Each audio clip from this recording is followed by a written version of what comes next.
Dirt roads to rock crawling, two-buck chuck to screaming eagle, moonshine to 50-year-old single malt.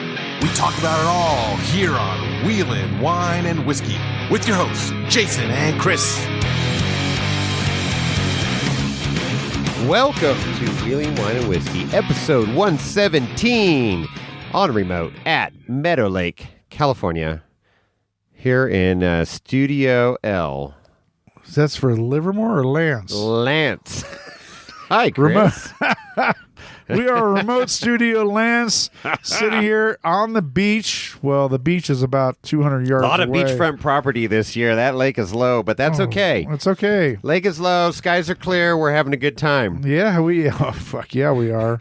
So, we've been here about a week. Well, yeah, but for this episode, we got to go four-wheeling with a couple special guests. Badass rock-crawling 4,400 drivers. So, let me...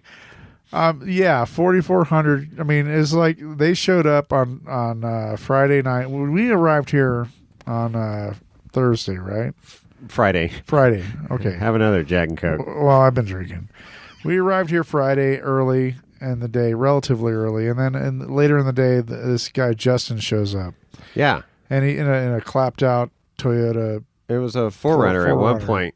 And Justin Wicks. He's like, "Hey, you Kris?" I'm like, "Yeah, I'm Kris." He's like, "Who are you?" He's like, "I'm Justin." It's like, "I need a little more information." I need more. It's like, "I'm Justin Wicks." I'm like, "Oh shit."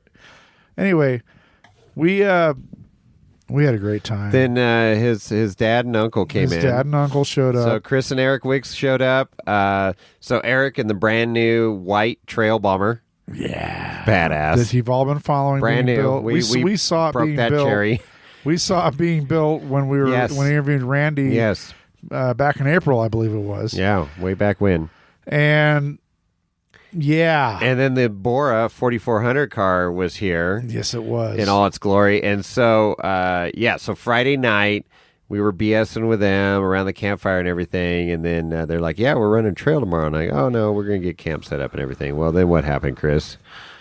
Saturday. Well, what happened was they said, "No, we're running trail on Saturday, and we're gonna." Because anyway, it was like they offered us an opportunity to run trail, and I said, "No, I'm not gonna. I'm gonna hang out and build main camp for our trip that we do every year."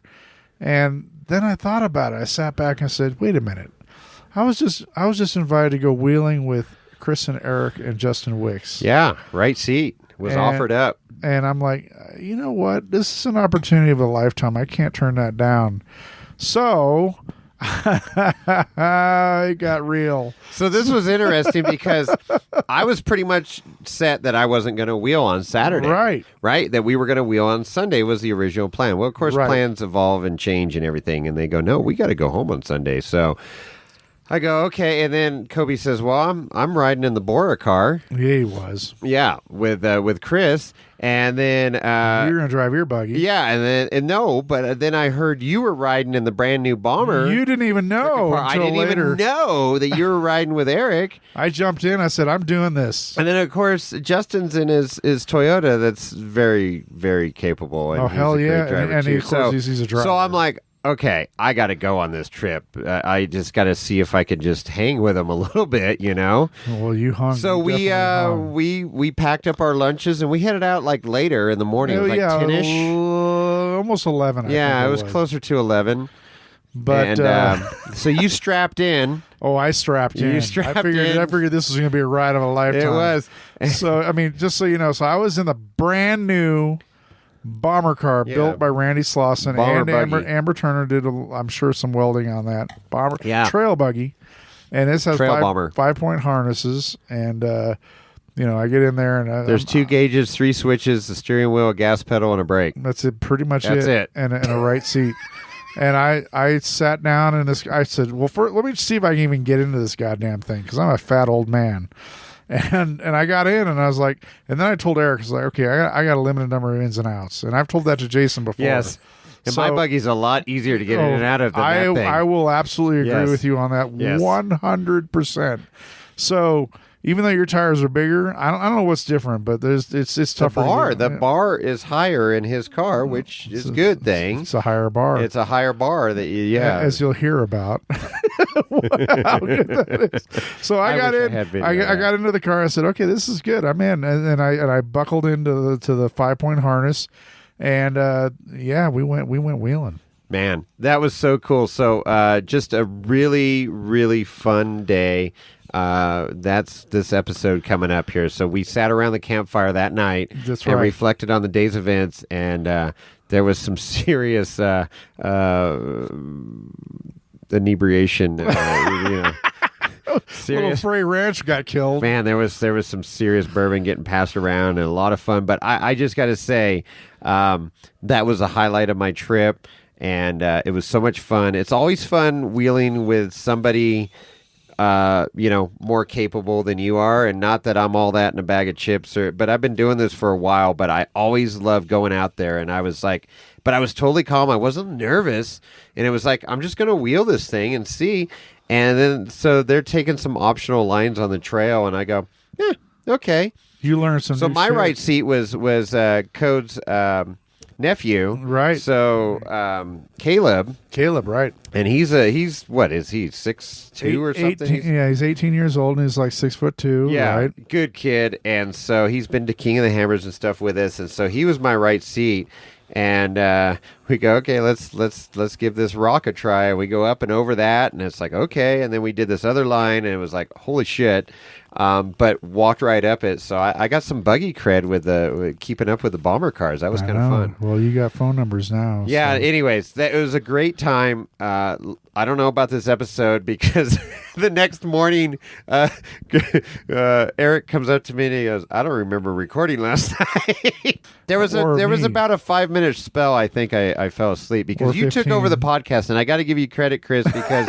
You just started asking questions right out of the gate, and I was like, all right, no, that's a good question. No, I kept my mouth shut, and you just ran the show. So good job. Let us know in the comments if you liked Kris leading the show, and maybe I'll take a back seat on this podcast. Wrong. Anyway, so we're going to roll this. What do you think? Do it. Roll it. All right, Kris, we are here live at Meadow Lake Campground. After a phenomenal day out on Fort Ice Creek Trail. Yes. And we got to go wheeling today. You got a right seat today that was an e-ticket ride. You should pay for that ride right there because that's incredible. Absolutely. So we're here at camp. Meadow Lake. With the Wicks family. That's right. Eric, Kris, and Justin Wicks. Ultra4 racers. Yep. And we got to run trail with them today. You got to ride right seat. I rode with Eric in his new bomber car. The brand new bomber car by Slauson. So, I just tried to keep up. That was a fun day. I think you did well. And we did okay. So, welcome, guys, to the podcast. It's nice to be with you guys. This is one of our favorite places to be up here at Meadow Lake. It doesn't get any better than this. No, it doesn't. Being 30 minutes from my house and 30 minutes from Kris's house, we can text each other. We can be up here real quick. This is your backyard. You don't realize neither of us have one stoplight to get here. Oh my God. Well, what is that even like? That's freaking great. It's it's 10 o'clock tonight right now, right? Yeah, about 10 o'clock, 10 p.m. I'll be in Saturday my bed tonight by 11:30. Nice. Maybe. Nice. So that's the plan. See how long this podcast goes. I'm going to record and run. Record and run. The race car is loaded up right behind me, ready to go. The truck and trailer are down at the pavement. Oh, there you go. I just want to say we're super honored that we're able to sit here with you tonight around your campfire. To have a nice chat. I'm looking forward to this visit. It goes both ways. We are extremely honored as well for you guys to even ask us to sit down with you guys, even to come out and wheel with you guys. We're big fans. We listen religiously. I think, right, Justin, every podcast we've listened to. You're caught up? Yep, we're caught up. All 114 of them or whatever we got now? 115? 115 episodes. Can't be much more than 114. Man, we just got a studio audience just arrived. Hey, where's my bourbon? And it looks like we just got some, what is that, blackberry pie? Stop it. Creamsicle. Stop it. It's all good. We already went through the blueberry. Oh, boy. Oh. And I've been looking forward to the creamsicle. There you go. Creamsicle's good. Yeah. There's some libations passing around the campfire. Wouldn't be the same without it, right? So you guys live close, party, play, and this is your backyard. And so what did you guys bring out here today to play with? Yeah, let's talk about the rigs. Who wants to start? So today I brought out, it was it's only the third time out on the trail. Randy just finished building the trail bomber, and man, that thing 3 times out, and it's batting 1,000. The thing does amazing. It's so fun. I've got razors at home. I've got yeah, right. we'll get to that in a bit. Not 1,000, but 750 windshield pipe. Woo. No, but that thing is yeah, it's sexy. It's everything I thought it was going to be. It performs better than it looks. I mean, the thing just works.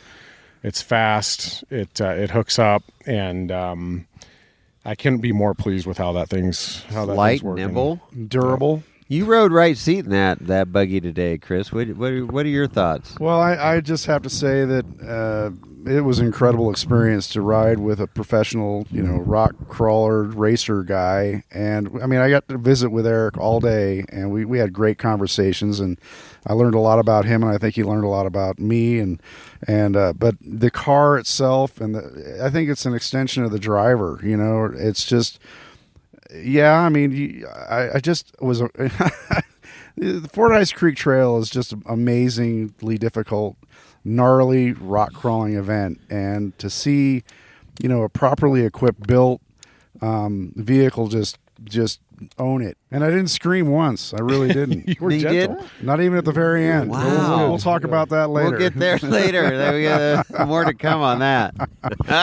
So and see, I was riding along and giggling like a schoolgirl the whole way.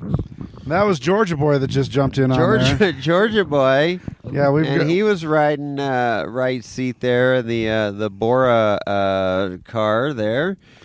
Ultra4 race car. Yeah, absolutely. You want to talk a little bit about that, Kris? Yeah, so I'm building a trail bomber like Eric's, but it's a long ways off from being done. And unfortunately, I sold my rock crawler to build the trail bomber, and I don't have a rock crawler. All I have is a race car. Well, there you go. So badass race car. We're going to bring the race car out here, and we wheeled the race car all day, and a little louder and a little hot, a little rowdy. Gets a little warm in there. Yeah, for trail wheeling, but it was fun. It was yeah, it has good foot warmers in it. Right. But yeah, you guys saw it. We get down there and. Chris, I think you saw it. I think it, or Jason, I'm sorry. Yeah. I think it passed you. It did. It passed me up at one point.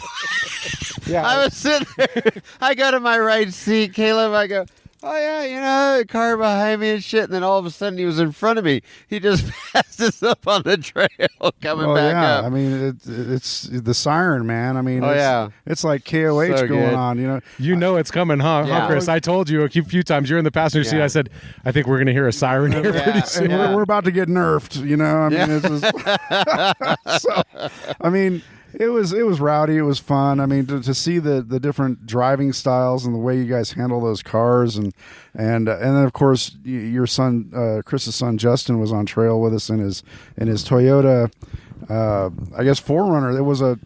I've been told it was a clean 4Runner like not too long ago, and you bought it for however much money, and you went in and chopped it up and made it into a trail rig. Yeah. So.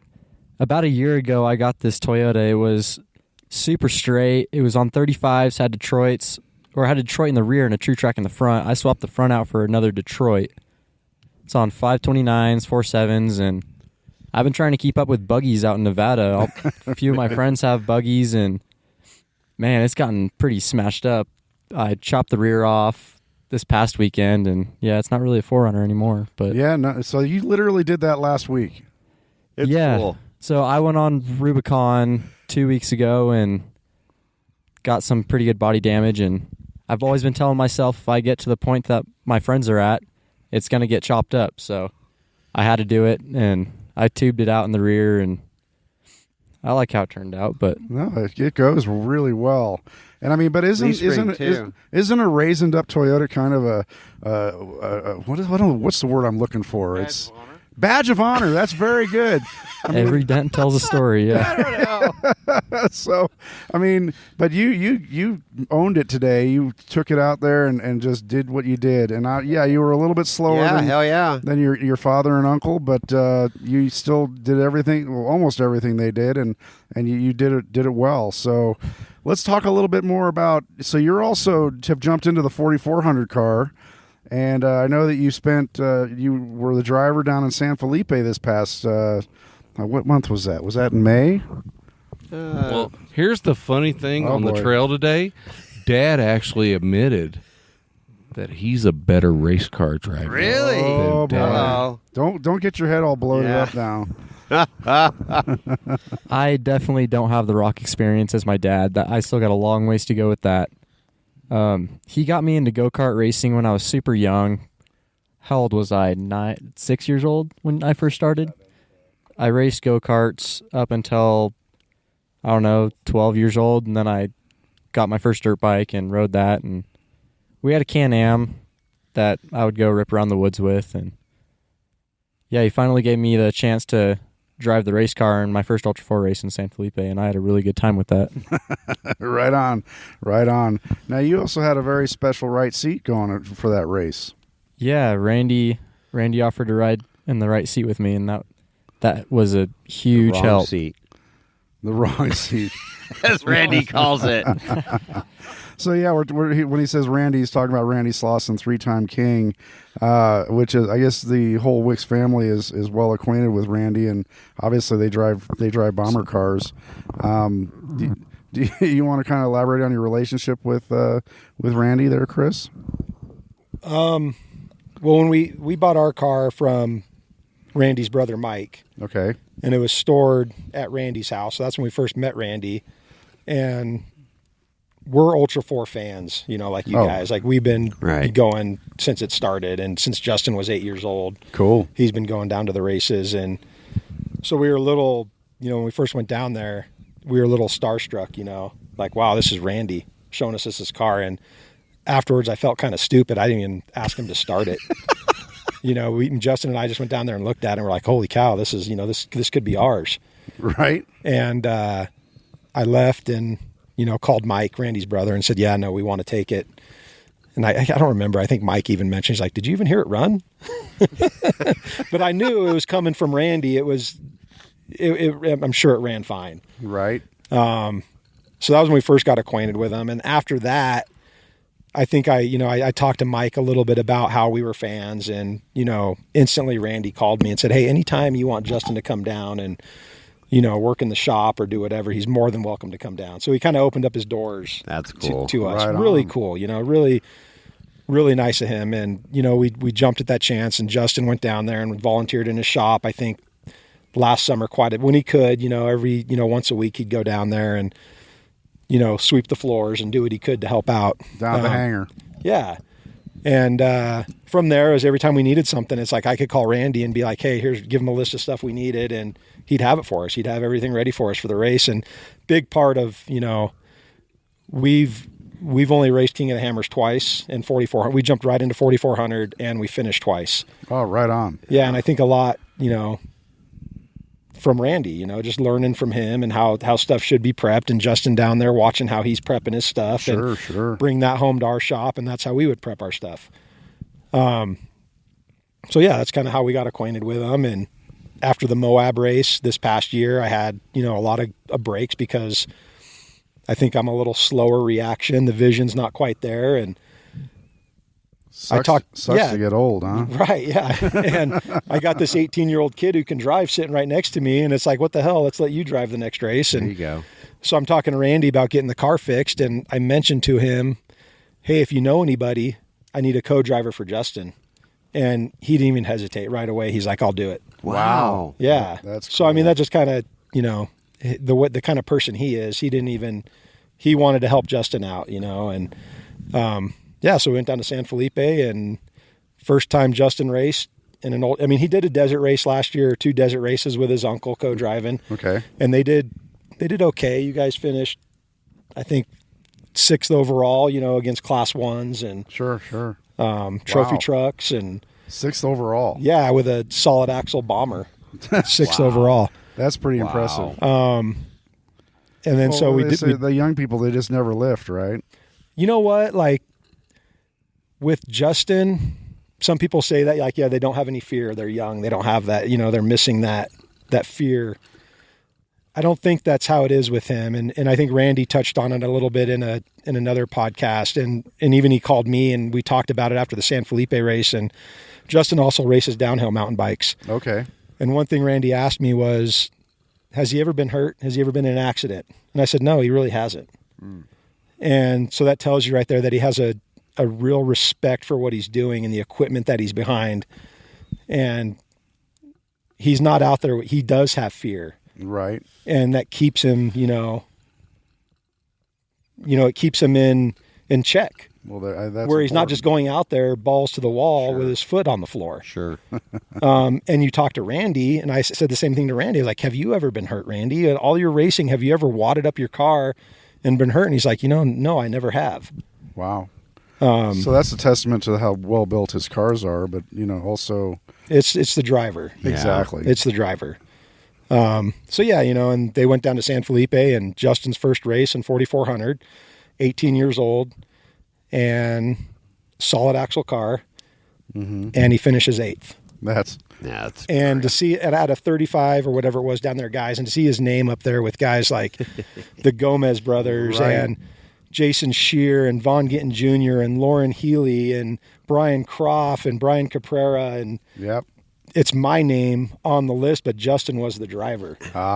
Yeah, it's pretty. I was, I couldn't have been more proud that day. Oh, awesome! It was cool. Awesome. Yeah, that's awesome. And from then on, it's like you kind of realize like maybe I'm not meant to be drive. It's fun, but I'm not a race car driver. When you see guys that are born to be race cars, right? They're born to drive. Well, and exactly. Some people, right? I don't know where to go with that, but it's just some are, naturals. I guess some are naturals, exactly. And I could go out and rock crawl, and we could go out and have fun all day long. But when you're out there racing and you're getting lapped by Bailey Campbell, she's a badass driver. She is, no question. And it makes you realize, like, maybe I shouldn't be out here. Yeah. It's some people just aren't meant to be out there. It's fun and we all want to do it and it's a dream, but I don't know. We did do 2, I did finish 2 King of the Hammers. Okay. So I got that accomplished and now I'm ready to, it's a lot of fun in the pits too. And to watch your son do it, it's, sure. Well, you get that same adrenaline. We've got about 6 months until 2022 King of the Hammers. So, yep. It's right around the corner. Yeah, so what's the plan for 2022? You guys gonna get your cars all prepped up and blast out there and have a? Is Justin gonna be the driver? Justin will be driving. Oh, okay, cool. Yeah, I don't know how we're gonna. His name's not. We got to get him qualified for King of the Hammers. Whether if he has to do LCQ, I'm not worried about it. Okay, he'll go out in LCQ and he'll get it. Cool. There's no doubt in my mind that if he has to LCQ, he'll be up there. I'm looking forward to it. Yeah, and if he doesn't, if something happens, then my name will be driver of record. And if I have to start the race and we got to drive to pit 1 or we got to turn right around into the pit and swap, then we'll swap. But he'll be driving. Right. Cool. Well, I rode right seat tonight with him, and we did a little. So he was giving trail rides there, hot laps. Yeah, Justin, and I'm like, hey, go pick me up from the camp over there, and hopped in, and I wasn't going to put on the harness, but I'm glad I did. And I've been on a lot of fast cars and done some crazy shit, but that was a lot of fun. And watching him just, he was one with the car, one hand in the wheel, just smooth. And we're coming into corners and start to drift, and it'd hook up and go. And that was a freaking kick in the pants. Running these roads, and it was just you were on the fine line of death. No, it wasn't that bad. Wow. But it was a lot of fun. Far from it. Yeah, exactly. But it was just impressive to be in an Ultra4 car, in this terrain that we're going 8 miles an hour on. But that was impressive, Justin, and great driving, and that was a lot of fun. So it gave me a taste of what you guys go through racing out there at King of the Hammers in the desert, and I'm perfectly fine watching from the sidelines. I'm right there with you. Yeah. Well, the thing I wanted to add to that is it was funny because we spent all day basically rock crawling all the way down to Committee and then back up. And then we got back into camp, and we're kind of chilling for a little while, and then I guess everybody kind of cleaned off, and then Justin, you really kind of had the need for speed, huh? Yeah, so my Toyota, it's got a carbureted it's a 22R, so it's carbureted, and it probably puts out like 15, 20 horsepower at this point. It gets 2 miles per gallon. It's on leaf springs. I needed a little bit of horsepower and speed, so it was some well-needed throttle therapy for me. So you ended up giving, what, like 8 or 9 rides? Yeah, about that. I know you really made a lot of people's day today, and that was super cool. Yeah, super cool. I had a lot of fun doing it. Right on. Eric, go ahead, Jason. Sorry. Oh, no, go ahead. You're running this podcast. You're doing a great job, Kris. I love being back seat right now. This is great. You just go. Well, I just wanted to kind of get Eric back in the show here a little bit. He's been over there kind of drinking, I guess. I got a creamsicle in one hand, and I got some fry in the other. Oh, so. You got some fry over there? You're holding out on me. Look at you. Right on, man. So, is it dead? Damn it. Is the fry? Oh, boy. Like any wheeling wine and whiskey show, there's always going to be plenty of libations going around the campfire. So, but again, where I was going with... so you and Jason, I guess, was interacting with somebody in the Wicks family on the IG, I guess, to get this organized. Is that correct? Yeah, I was interacting with Jason on Instagram. I forget what triggered it. I was listening to it, and you guys had made a comment on the new bomber. Oh, yeah, the new bomber. And I was on my way. I was. It's driving, a trail bomber. The trail bomber. Right. And I was driving, and it was kind of surreal to hear my name come up on your podcast. Oh boy! It hadn't. We're small town. We're small time racers. I mean, it's just the three of us. We're garage. We do everything in our own shops. With the help of Randy and every now and again we'll head down to Samco Fabrications for additional advice if needed, and they're always there for us. But to hear your name come over a podcast when you're not expecting it was a surreal moment. And cool. I reached out over the Instagram and just said thanks for the shout out. And that was a cool moment. Oh, that's cool. I mean, he didn't really give me a heads up that you guys were going to be up here this weekend. He said that there's going to be some special. He kept me in the dark, I guess, is what happened. And and so when Justin showed up in camp yesterday, we had just arrived, and we were just still in the throes of setting up. And Justin, I feel embarrassed saying this, but Justin shows up and he's like, "Hey, you Kris?" I'm like, "Yeah, I'm Kris." He's like, I'm like, "Who are you?" He's like, "I'm Justin." I'm like, "Okay, you need to give me a little bit more." I need a little bit more info. Justin Wicks. Oh yeah, that's cool, man. Right on. I'm glad you're here. And it was what? Shoveling the microphones around. Go ahead.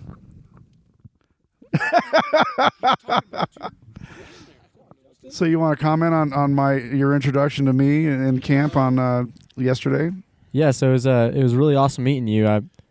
always been a big fan of the podcast, and I was looking forward to it on the way up here. And I hope you weren't disappointed. This is it. This is it. You know, this is it. I mean, this is what we do. We kind of just hang out and chat, and this is really it's literally a fireside chat tonight, and this is as good as it gets in my mind. So we're new friends hanging out, just enjoying some adult libations and just telling stories. But really what it's all about, Kris, is how it unfolded today and just going out on trail. Oh, yeah. Because I planned on hanging out in camp and getting the rest of camp set up today.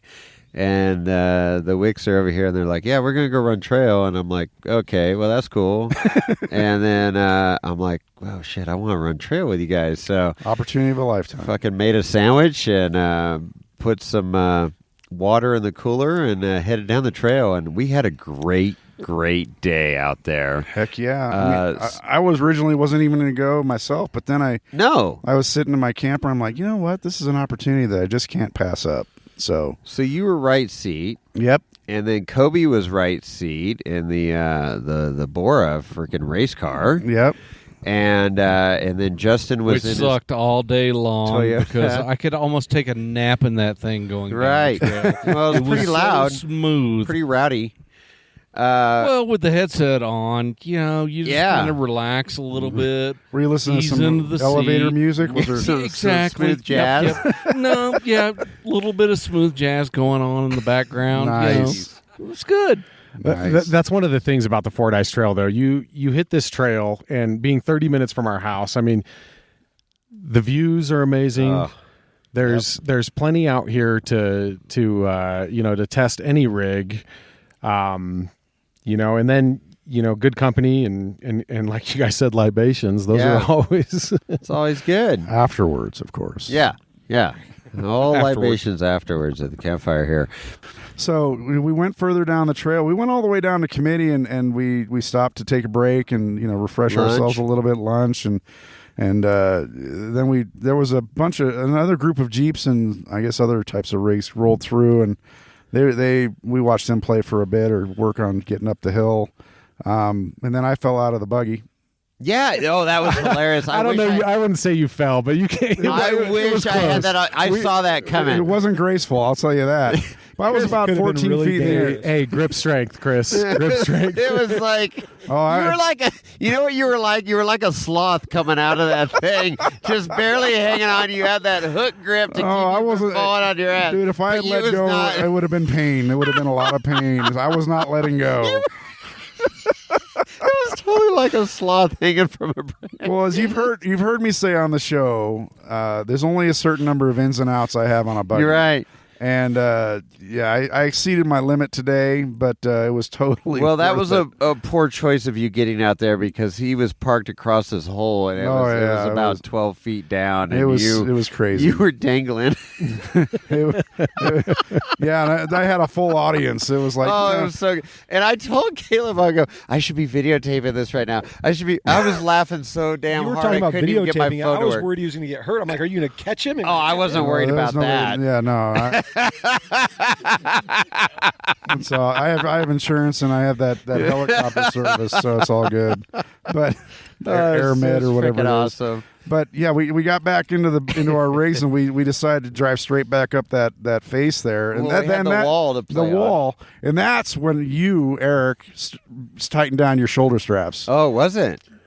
That there's a lot on this trail. Like I said, there's a lot that you can play on, and that's one of the spots where sometimes you'll go right up it. Other times you might have to grab a gear, right? To get it. But again, the Trail Bomber, it's great. It hooks up. It works. And you saw that today. We did have to warm up the tires a little bit. We had to play a little bit, but it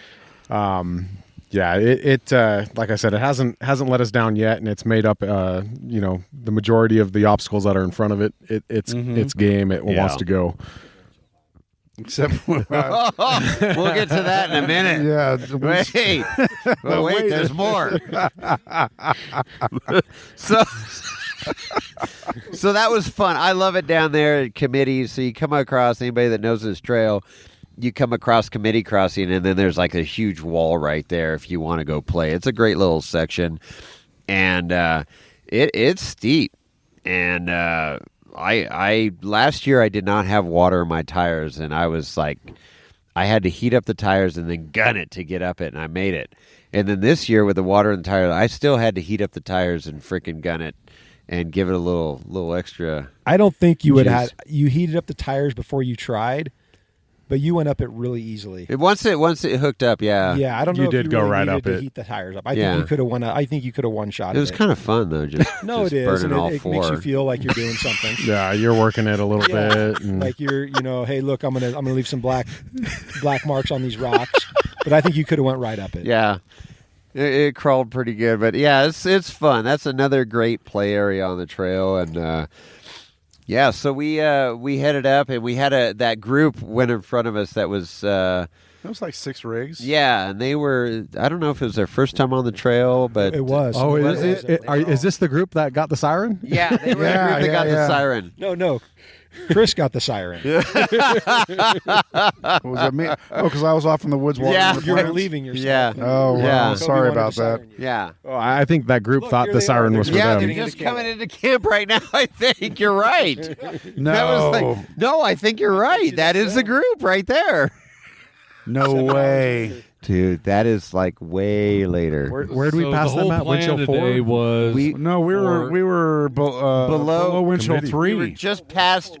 We were before Windshield 3 Right, where we passed yeah. them. That might be them. You might be I right. think it yeah, is. it probably They're is. coming up right So now. it's what into time camp. is it right now? It's 9:30, and we saw them at 12. 1 No, o'clock? it's like 1:30. We saw them. wow. 1:30. Yeah, 1:30, 2 o'clock. So Kris got out of the rig to relieve himself. So I got to know how the siren works. That was you. And so as soon Don't as, give Kobe as buttons. soon as the timing went perfect for Kris to relieve himself, I started firing off the siren You need to all know day long. Kobe can't have buttons ever. Oh no, I can't have them.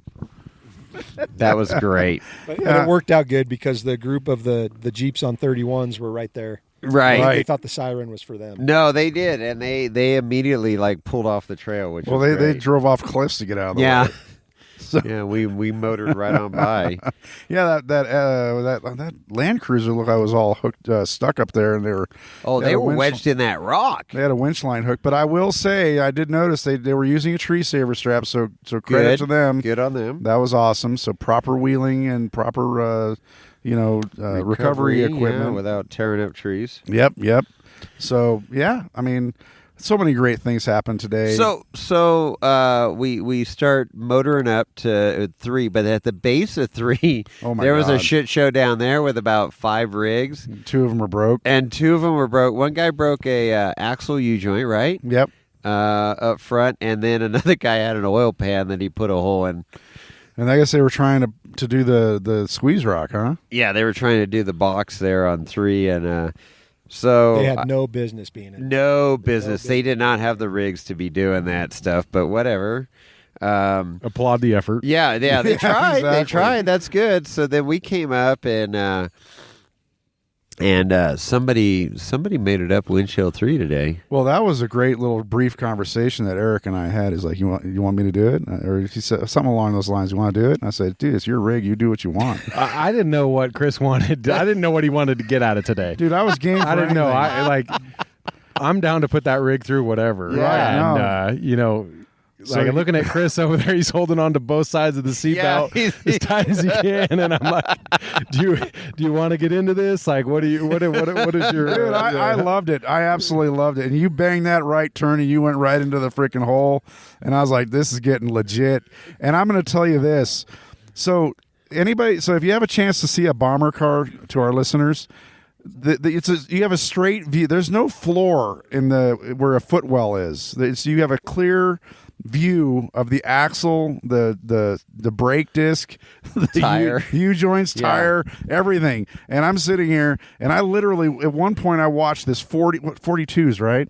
Oh yeah. I watched a 42-inch tire get swallowed in a hole. Windshield 3, and I'm like, whoa! So I'm looking at this is the passenger tire, and then at one point inside I was like, well, I'm gonna look at the driver tire, and I looked, and the driver tire is like 8 feet above us. That was impressive because we were watching from the top, and the driver tire was up on the big rock on the left, and then the passenger tire was fully on the sidewall, like laying on its side, like you took the tire off and just laid it on the ground practically. And man, you guys fought it for a while, and then finally just hooked up and one of the crazy things is going up that and going up all the trails at King of the Hammers.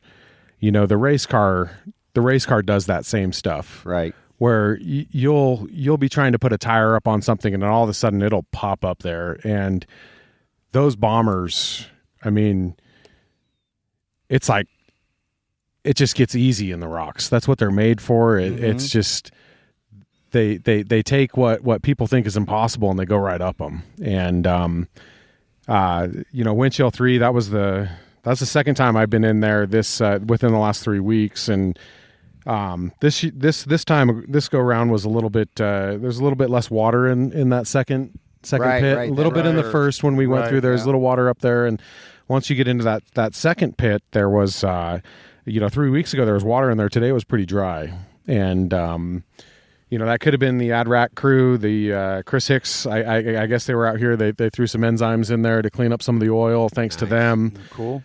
We were able to find the traction and get through it. Right, that was a good time. Oh my God, it was exciting. and I mean, you took like 8 different lines, 8 different stabs at it. I mean, the banging and the crunching, and I mean the slamming that was happening on either the belly pan or the rear axle, the rear diff, was incredible. And I was just like, holy crap, if this was my rig, it'd be broken right now. Well, that's what they're built for. And the line we took today was different than the line when the last time I was up here that I was able to get up. And you work it, you find traction, and You got a little taste of it today. No, I got a lot of taste of it today. It was awesome, and we had a big group of spectators, and I think one of the spectators there was a listener, a young kid from Danville. Oh, really? Yeah, the one that asked you for a sticker. Right. Oh. Yeah, he works in the shop, and he said he listens to you guys all the time. Absolutely. Cool. So unfortunately, we didn't have a sticker for him, but a shout out to the guy for. No, he came back. I think he got one. But he came back. Oh, did he? Yeah. Yeah. Oh, good. I gave him all stickers and stuff.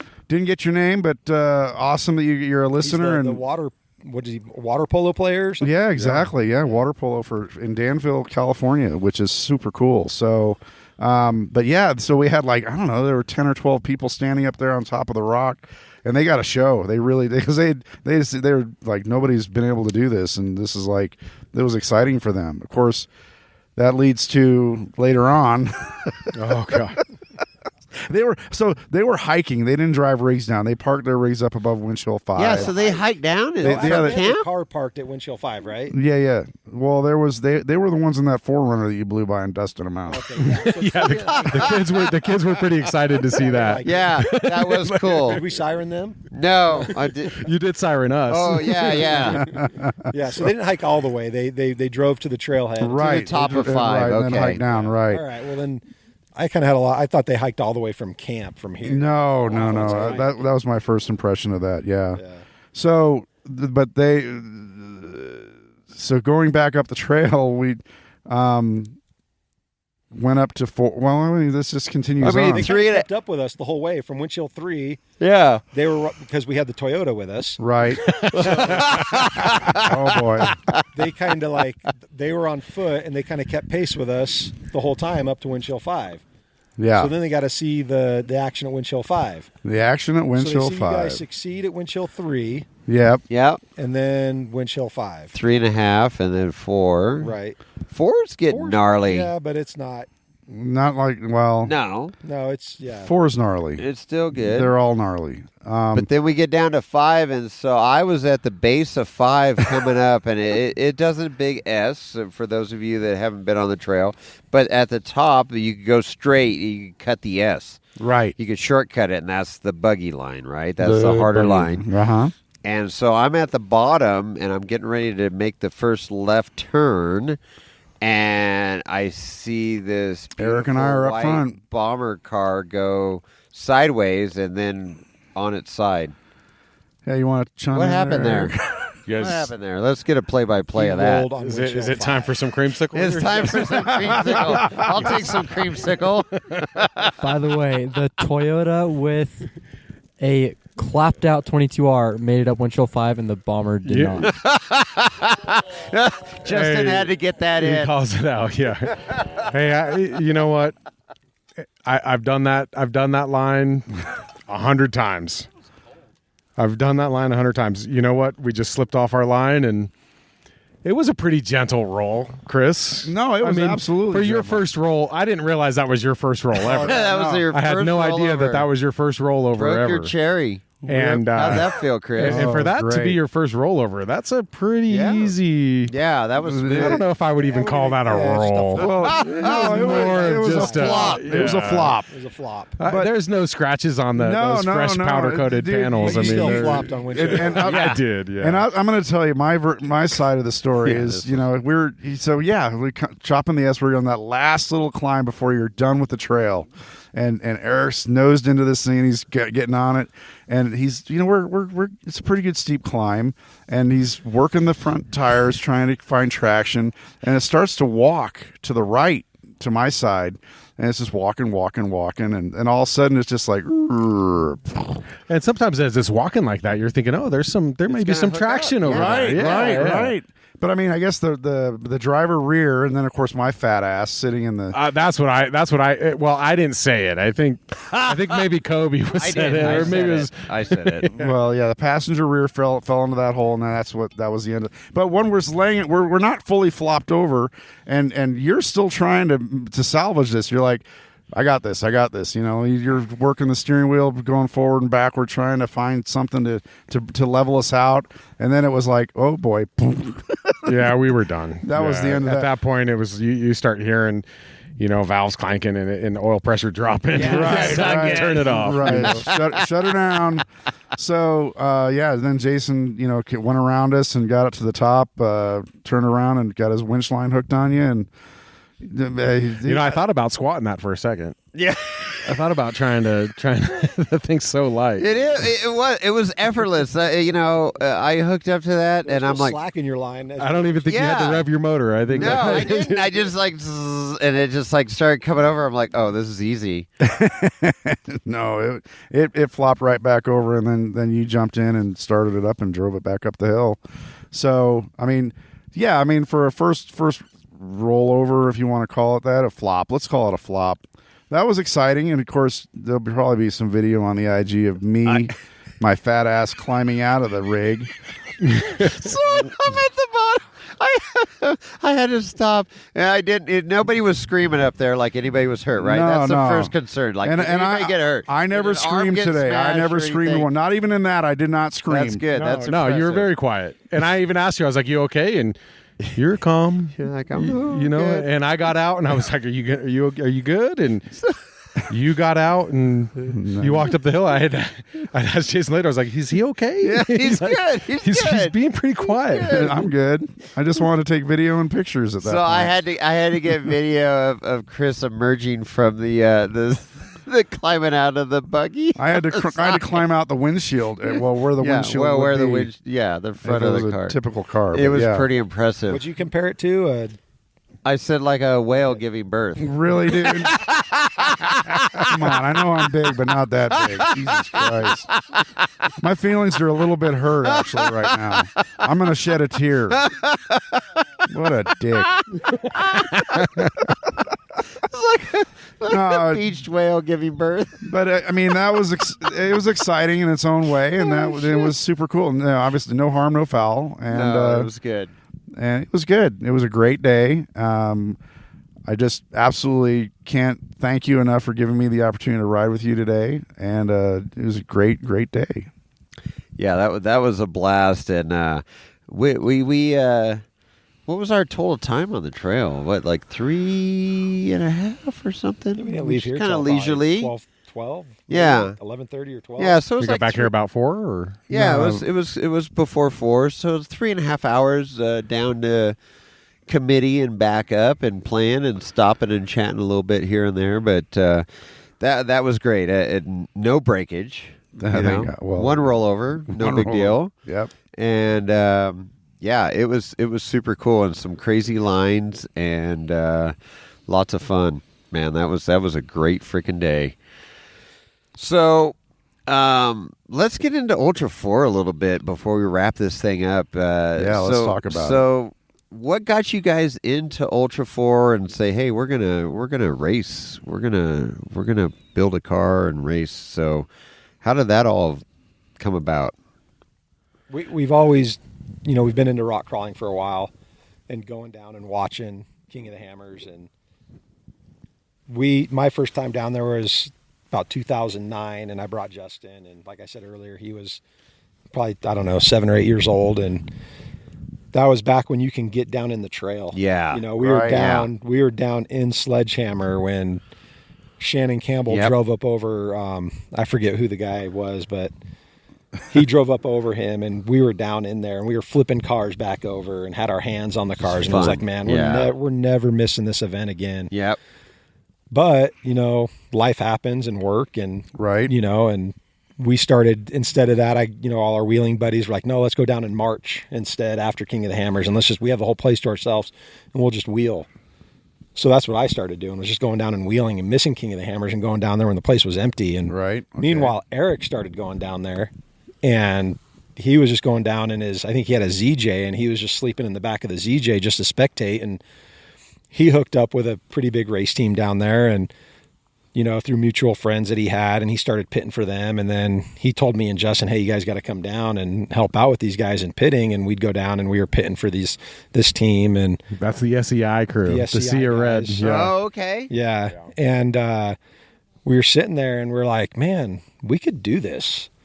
We were down there in our rock crawlers, and we'd go pre-run, me, Eric, and our buddy Greg, and we'd come back and they'd ask us what trails we pre-run, and we're naming them all off. I'm like, holy cow, you guys did all those today? We did. We were sitting there and we were all looking at each other like, whose car's the closest? Whose car can we race? Yeah, and we started, they coined us, I think, like we were some 60s band, like Eric and the Wheelers. Eric and the Wheelers. And Eric and the Wheelers. And so they'd say, like, let's put Eric and the Wheelers out at Outer Limits, and they can spot that section for us, or they can go out to pit 1 or whatever. And so we're just like, oh, we could do this. And my rig is, I had portals and rear steer, and it's not gonna race anything. So the closest thing we had was Eric's crawler, which was kind of it was a cone dodger. Yeah, it was an old pro mod competition crawler, and we just sat with, like, let's make this a 4800 car. And a couple months before, I think in 2018, a couple months before the race, we started.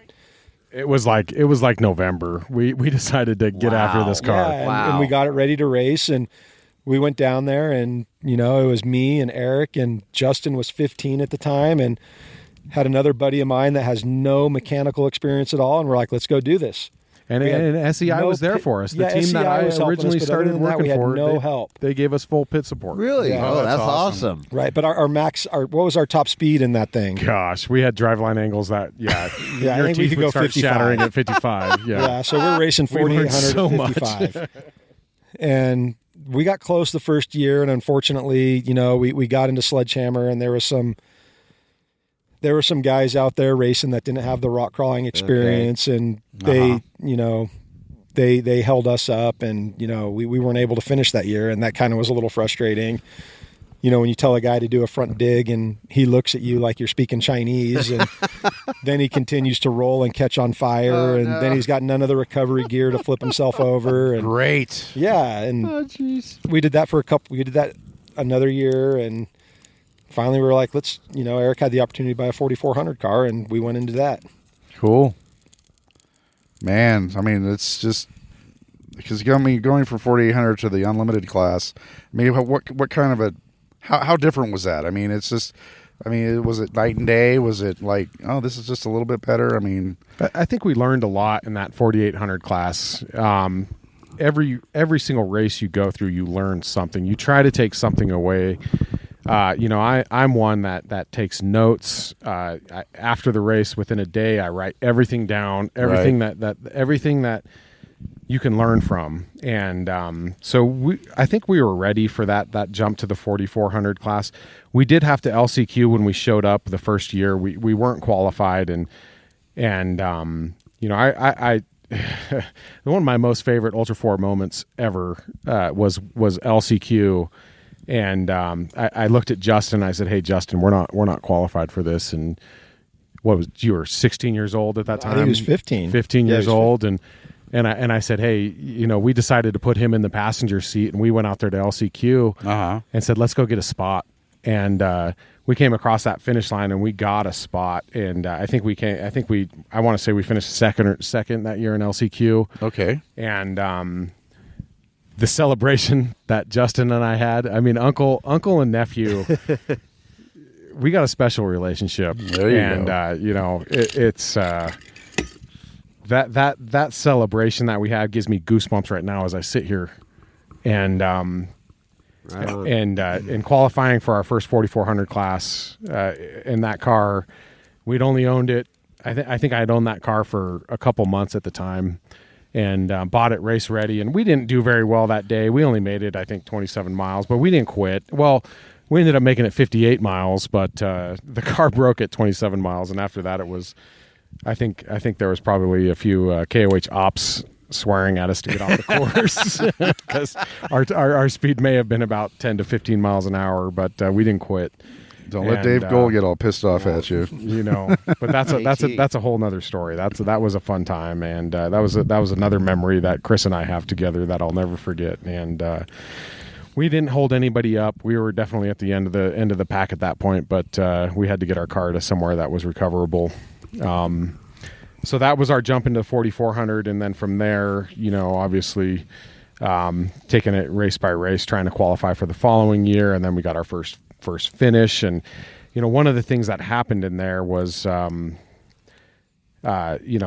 you think back to those times when Justin was a co-driver for me, and Kris was a co-driver for me for 3 King of the Hammers, and losing that when he got his own car, as happy as I was for him to get his own car, losing your best friend and your it's not that I lost my best friend, but he wasn't my co-driver anymore. Right. Okay. And that was a hard time. That was hard for me. It was finding different co-drivers and going through that. And it was one of the things that when I bought that car, I hadn't anticipated that. I always thought Kris was going to be there in the right seat. And or wrong seat, as you the wrong seat, as Randy says. And but those were fun times. I mean, we made some lifelong friends in Ultra4 at those points that we still keep in touch to this day. The memories that were created. Now obviously we've learned a lot. We've got higher aspirations. We're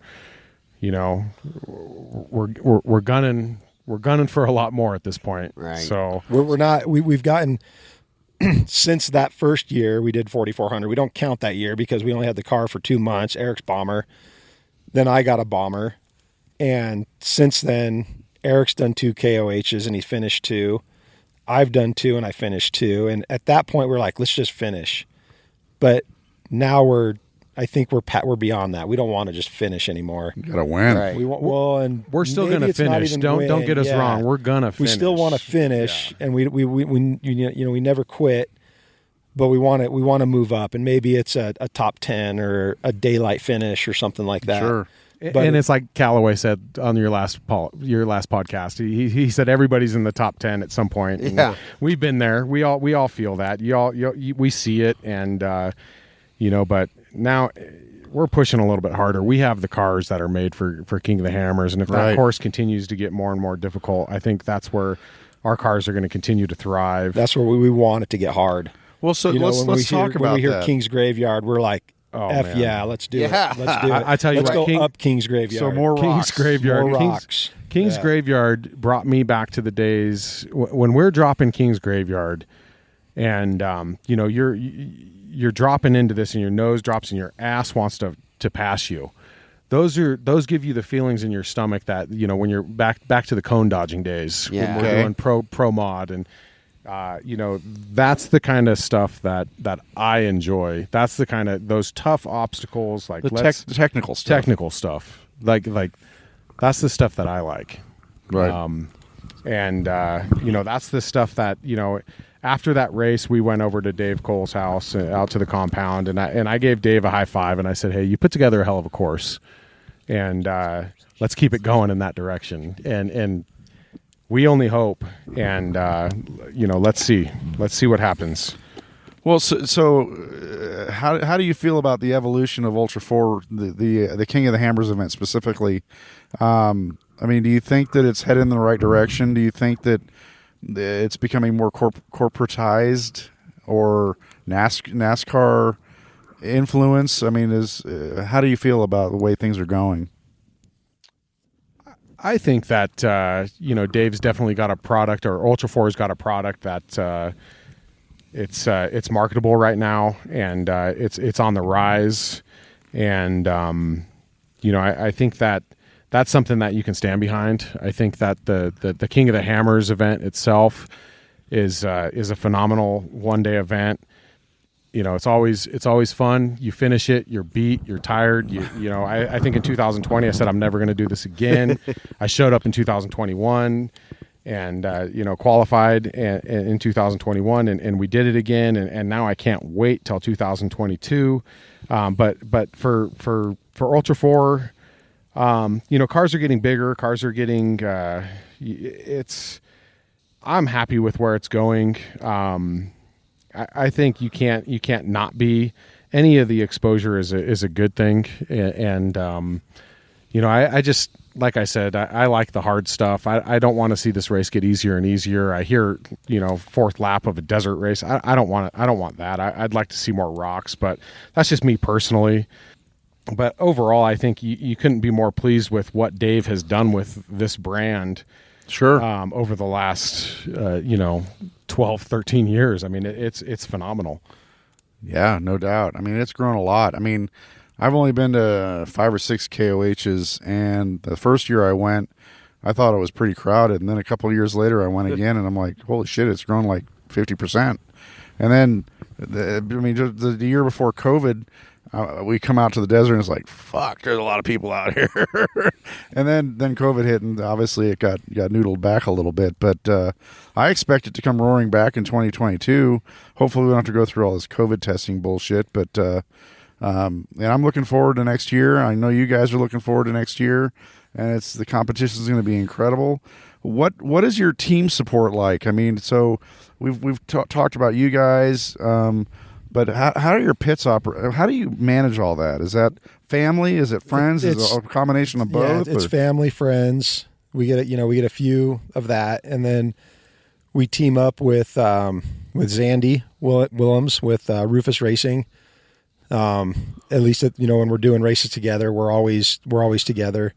We met him at the first race that we talked about earlier when Eric and I showed up at 4,800 to race. Zandy was supporting another 4,400 driver, and we got to know him and hanging out with him every night around a fire, and got to be good friends with him. And then we had some Australian friends come in too. But Zandy has been a big help at every race. Whenever we're there, right on. When we're there and the Rufus guys are there, we're together and we're helping each other out. And so they're probably our biggest help at races. Okay. But then, yeah, we do get, some friends and family that show up as well. Cool. Right on. So you're missing those Aussies. I mean, you go back to the COVID and the international travel and that being shut down and friends out there that we made. I mean, they text us all the time. We get phone calls from them to see how we're doing, and they can't do anything. They're still shut down. They can't travel. Right. No, I mean, and one of our good friends, he bought a 4,400 car after the first time. That first year we met him when we raced 4,800, he came walking up to our fire and, we hit it off. And ever since then. His name's Pip Justice, and Pit Justice. Pip Justice. Pip. He's the tough truck, four-time tough truck champion. Oh, he's okay. really, That's their big event. His out there. first time doing King of the Hammers, he bought Lauren Healy's car that Lauren won in 2014. Okay, he's a legend. Yeah, Pip sold his tough truck car, which was some crazy rear steer, your Mogs or portals. Yeah, portals, and he sold that and bought Lauren Healy's 2014 winner and raced it in 2020. He finished 14th in that. No, 14th or 15th. Pip finished. He did King of the Hammers, his first time. His first time ever. And he brings a whole crew out too. But unfortunately, they haven't been able to come out since. And they're all right. Fun. Yeah, and they're super knowledgeable and smart. They're all these. They tore my 40 when we showed up. That's a whole nother story. But we showed up in a 4800 car and there was 3 of them and there was 4 of us in our pit and Zandy was on the sideline just watching all of us go to town, and these Aussies came. And this is back when Zandy didn't race. You guys, Zandy Williams raced. He didn't have a car yet. He didn't have a car. Yeah, he was just there supporting another 4400 driver, but got to be good friends with us and helping us out doing 4800. Okay, go ahead, Eric, and you can.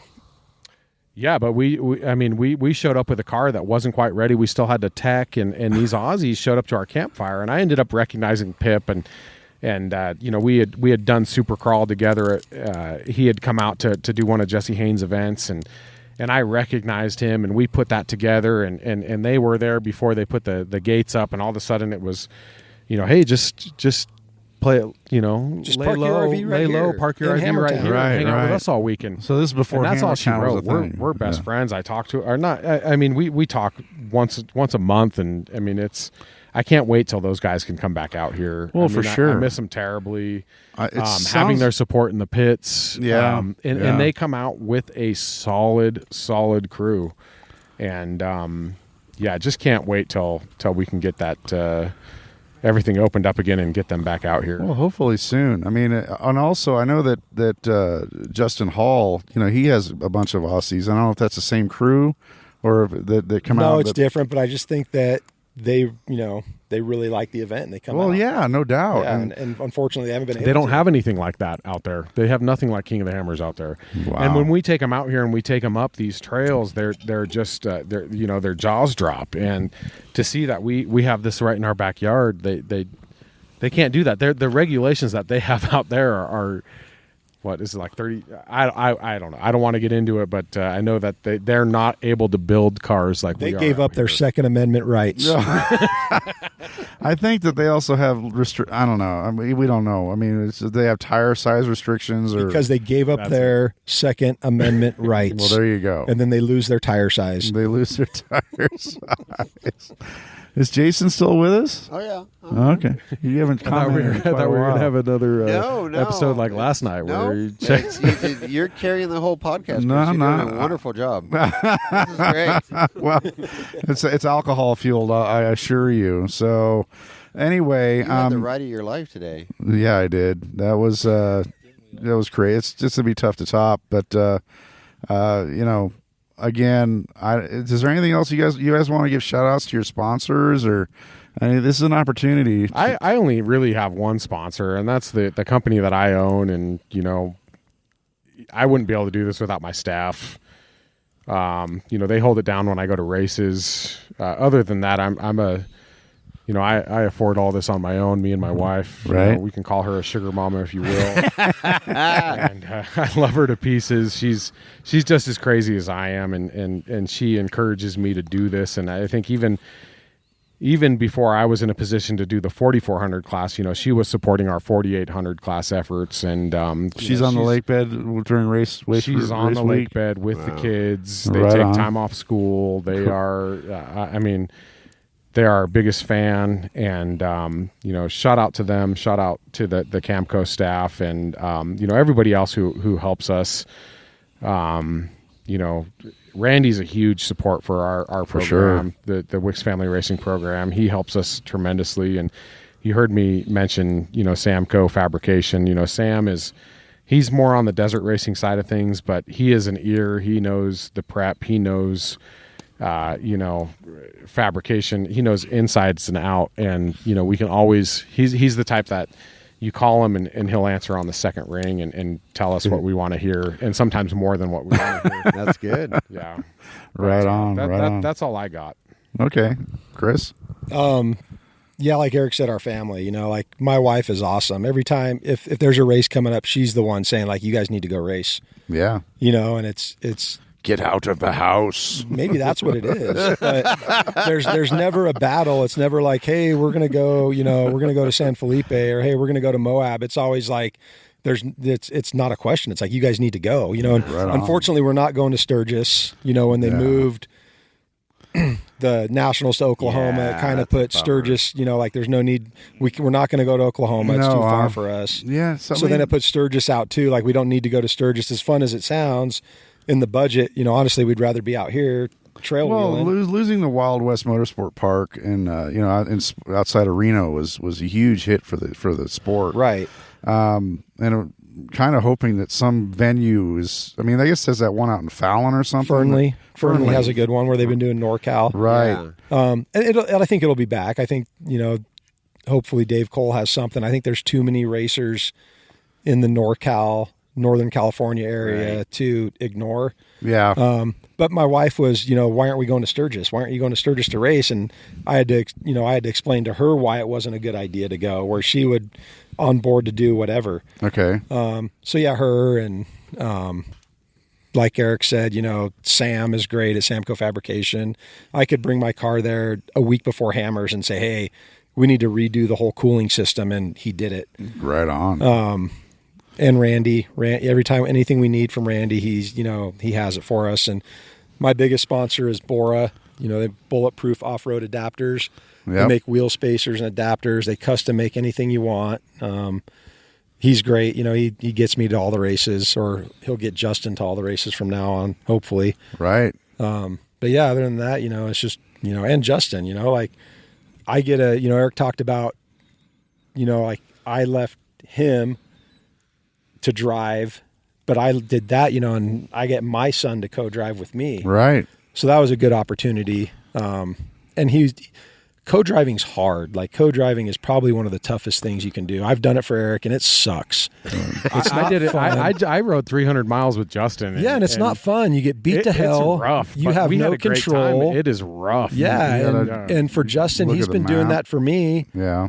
You know, for a little over 2 years at King of the Hammers. We've done San Felipe. We did a couple other Ultra4 ones and some Voro. You know, no, he did the Voro ones, but so he's earned it. Yeah, he's earned it. Yeah. He knows what it takes to co-drive, and sure, he can drive. And you know, I want to thank him for, you know, for sitting there with me, because it's a good experience to have your son sitting there with you. Well, it's great family time. I mean, for sure. And like, you know, our friend Zandy always says, we're just out here making memories. And right. You know, we back to jumping into the racing. It was like Eric and I lost our dad a few years ago, and he was pretty young. Yeah. And it was like, you get one chance at life. Yep. You know, and you got to make the best of it. And we had the opportunity to race, and it's like, do we want to do 4,800? And it's like, no, we get one shot at this. Let's go right into it. Like, there's some really good 4,800 drivers that can compete in 4,400. Yeah. But me and Eric kind of have this little, you know, it's like nobody checks the JV score on Monday, right? Right? You're right. You're absolutely right. It's like we want to race against, and even though we can't compete against them, we want to race against the Campbells and the Gomez's and the Slossons and the Healey's, and that's where we want to be. It's like, you know, we want to be on the varsity team. Right. Well, I think you are. I mean, well, we're trying. You know, hopefully, you know, we can get there. Well, do your due diligence, your research, you know, as Eric says, you know, making notes and referring back to those notes year after year and learning from your mistakes and just improving year after year. Yeah, you'll be on a podium. I guarantee it. The podium might be, you know, that's a little far, you know, that'd be really tough with the competition in Ultra4. But if we can compete and we can get into the top 10 and we can make some waves and just get recognized, you know, that's kind of where, you know, we're going. Cool. I want to hear about the future of Ultra4 here, Justin. The future. Let's hear it. This is great. I love the family operation and everything. But Justin, what are your thoughts here on? No pressure. Yeah, up and coming. You know, you got this awesome opportunity to race and family support. So yeah, so First off, I want to thank my dad. He's it's always been a dream of mine to race an Ultra4 buggy ever since I went to my first King of the Hammers in 2009, and he's making that dream come true. He always does stuff like that for me and my sisters. He tries his best. My uncle too, Eric. He got me in a 4400 car in his LCQ run. That was a blast. I got to co-drive for his 4400 run for the first lap in what was that? Or 48. What was that? 2019. Yeah. That was awesome. Co-driving with my dad. That was a lot of fun. Yeah, I'm really excited to drive. One thing I really hope that doesn't happen is I really hope Ultra4 doesn't become like NASCAR where you need pit passes to get into the pits. Right. It's really awesome being able to meet fans, and because I was at that point, I still am. I still love going around and meeting guys. Like, it was awesome meeting Bailey Cole last year. We were just walking around in the pits, and he came walking up, and we started talking to him. That was awesome. Like, I hope that doesn't change. No, yeah, I agree. I agree 100% that better not change. So, cool. Right on. And, hey, guys, absolutely just thrilled that we were able to meet up this weekend. Fun day. Had a great day on trail. Eric, thank you so much. I hope we can do this again, you guys. I really do. I had a great time too. And anytime you guys are up in this neck of the woods, hit us up. Like I said, we're 30 minutes away from this place. So. Right on. Yeah, absolutely. Yeah. Any last words? Thank you guys for having us on. It was a great time. It was a lot of fun hanging out with you guys. Yeah, cool. Definitely. Likewise. Didn't realize you guys brought such a crew too. Look at these guys up here. Justin started giving rides today, and it was like, "Hey, Kris, you got a full prep after this." I'm telling you, it's this is how we roll. What can I say? Yeah, we're just getting our week started up here. Hell yeah, we're off to a bang. Yeah, this is incredible. Fireside chat here, literally at Meadow Lake. What a better spot! Yeah, with the Wicks family, and it's just cool. It's just we tell these stories. It's been fun doing this podcast and getting you guys on. And there's just Ultra4 is freaking awesome. Absolutely, and the off-road community is alive and well, and I love it. And no matter what you drive, we were out there today with a Ultra4 4400 car and even a Toyota pickup. So it's all good. We all had fun out on the trail today. It was freaking awesome, guys. So it was a good time. Yeah, thank you so much. We'll definitely do this again. You bet. Thanks, guys. Appreciate it. All right. Thank you. Thank you, guys. All right. Well, there you go. There's Chris's interview with the Wicks brothers. Wicks family, I should say. Wicks family racing, because Justin, Kris, and Eric, what great people. Again, never met anybody in Ultra4 we didn't like, and it's so cool hanging out. I just want to say something real quick. What do you want to say? Go ahead. We are welcome at their campfire anytime, and they are welcome at our campfire anytime. Oh, nice. I didn't know we were still welcome. That's great. Hell yeah. Hey, the cool thing was, so that next morning, so that would be Sunday morning. Sunday. So, unfortunately, Kris had to leave that night. That's correct. So he hopped in the bomber Bora car and literally hauled ass out of camp. 10 minutes later, it was his tow rig. Yeah, he was at his tow rag 10 miles away, but he had to get home. So he recorded the podcast with us and went home. And then, so Justin and Eric stayed. That's right. So the next morning, got up and, we were just bullshitting. And that's when I sat in the bomber for the first time in the driver's seat. And I was like, can I hop up in this? And he was like, yeah, sure. Super roomy in size, super simple. Yeah. But that bar is difficult. You got to really and you're put some oomph more into fit it. than I am. But your check cleared. It did clear? Oh, good. So you're going to take delivery of a new bomber car. Nice, because everything's for sale. I did make an offer that night. I guess it was accepted. That's awesome. Sorry for my bank account. Well, but it's only money. But what was really cool is Eric goes, hey, did you see the buggy? And I go, no. And he goes, go take a look. And not one, but two first stickers on the white bomber trail buggy, Wheeling Wine and Whiskey. We busted its cherry. Driver's side and passenger side, yes. That was great. And then I feel honored because we had multiple cherries busted on. Yes, and I got to winch him over on windshield 5 when he flopped. I got to experience. I think that was your fault. Well, because I'm a fat ass. There was some ballast. It fell over on the passenger side. It's your fault. Well, he's a big boy too. I know, but it fell over on the passenger side, not the driver's side. Just saying. Well, okay, but so how many cherries were busted on this? There was a lot. It was great. Excellent day. No mechanical issues. Zero mechanical issues. Just which surprises the shit out of me. No, it's just very well built. I mean, looking at that, I mean, dude, as we talked about in that thing, I mean, watching that, I mean, when he was hammering up windshield 3 and making, I don't know, what, 8, 9, 10 different lines on that attempt, and just watching that front axle, because you can literally see the front axle through the footwells. Yeah. And I'm like, how is this shit tweaked. not breaking? So the passenger front tire was on its sidewall. Right. Trying to get traction. Right. On its sidewall. So that's how flexed out it was. Right. And I talked to Eric a little bit, or I'm sorry, Eric a little bit about is, I wondered if it would benefit, because it's so light of a car, if it would benefit with some water in the front. And I really think it would have benefited. He had stickies. They were stickies. Oh, they're stickies. I mean, that thing's spooled, ready to go. But I think a little water in the front tires, he would have planted that front end better and got better traction. Perhaps. So, I mean, it's also or a if front you got engine, on the front bumper, that might have helped. It's just a four-cylinder engine. Just a little four-cylinder. Really?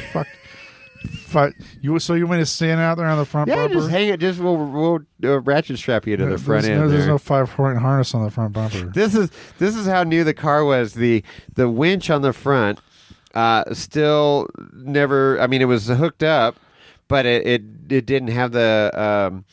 It had the fair lead, but it didn't have the thimble on the end. It was still tie wrapped up to itself. So, he didn't need it. He didn't even need it. Well, he kind of needed it on 5, but I was there to save him. He ran out of talent, as he said. Yeah.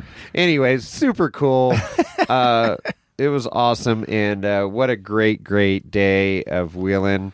And looking forward to doing that in the future again. Hell yeah, that was fun. So, listeners, if you ever get an opportunity to ride with an Ultra4 driver team, do it. Just do it. But I will say, Sunday morning, what was it, Sunday, Monday, I was out of commission. Yeah, you were out of commission Sunday. I woke up and I came over to your camper, and you were just sitting on your step, and you just looked so dejected. I'm like, what's wrong? He goes, dude, I've been beat up, and just from climbing in and out of the car and riding in the car. I said, I need a day. Yeah, you need a day. So we hooked you up with some meds. You had your own meds, and it was great. Great freaking day. I wouldn't trade it for anything. And riding with the in the Bora car was insane with Justin driving. Oh yeah, talk about that. Was so good. Well, we talked about it here, but it was just unbelievable how well that car handles. I didn't get a ride in a 4400 car, but everybody that did said it was unfreaking real. I mean, this kid Justin, he's what, 18 years old. He was giving rides. I mean, it's like every time he pulled 10 people in camp, they got a ride. He pulled out of camp and you're pop pop pop pop pop pop pop pop. Then you get into the clear area. Yeah. Car hooked up. It was so impressive. So super cool. Anyways, very, very cool stuff. Check out the Wicks. Follow the Wicks if you're not following them now.